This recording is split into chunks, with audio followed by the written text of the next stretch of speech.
Hi hello friends, welcome to my channel Airavatam. Friends, ఈరోజు బెండకాయతో పుల్లగూర చూపిస్తానండి. చాలా టేస్టీగా ఉంటుంది. వేడివేడి అన్నంలో తినండి. దీనికోసం ముందుగా ఒక ప్యాన్ తీసుకొని అందులోకి ఒక big size onion, 2 tomatoes and చింతపండు ఇంత కొంచెం వేయండి, సరిపోతుంది నేను చూపించినంత వేసేసి నెక్స్ట్ ఇందులోకి పచ్చిమిర్చి తీసుకొని బాగా సన్నగా కట్ చేసి ఇలా వేసుకోండి. టేస్ట్కి తగ్గట్లు సాల్ట్, అలాగే పసుపు ఒక హాఫ్ టేబుల్ స్పూన్ వేసేసి ఒక చిన్న గ్లాస్ అంత వాటర్ వేసేసి బెండకాయలు బాగా వాష్ చేసేసుకొని ఇలా ఈ సైజులో కట్ చేసుకొని బెండకాయలన్నింటినీ ఇందులోకి యాడ్ చేయండి. నేనైతే 1/4 కేజీ బెండకాయలు తీసుకున్నాను, అంటే 250 గ్రామ్స్. మూత పెట్టేసి బాగా మగ్గనివ్వాలి. చూసారు కదా, వాటర్ ఏమీ లేకుండా ఇలా ఎగిరిపోయే వాటర్ అంతా ఇంకిపోయే వరకు ఉడకనిచ్చి స్టవ్ ఆఫ్ చేసేసి పప్పు గుత్తితో ఇలా మెదుపుకోవాలి.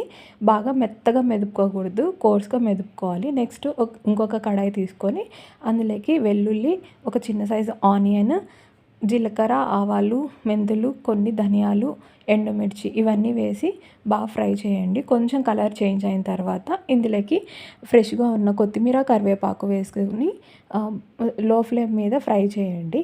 ఆనియన్స్ పచ్చివాసన అంతా పోవాలండి. చూసారు కదా, ఆనియన్స్ ఈ కలర్లోకి టర్న్ అవ్వాలి. పచ్చిగా ఉండకూడదు, అలా అని ఎక్కువ వేగిపోకూడదండి. అప్పుడు ఈ పోపుని తీసుకెళ్ళి మనం ముందుగా మెదిపెట్టుకున్నాం కదా బెండకాయలు, అందులో వేసేసి బాగా మిక్స్ చేయాలి. చూసారు కదా, బెండకాయ పుల్లగూర చాలా ఈజీ.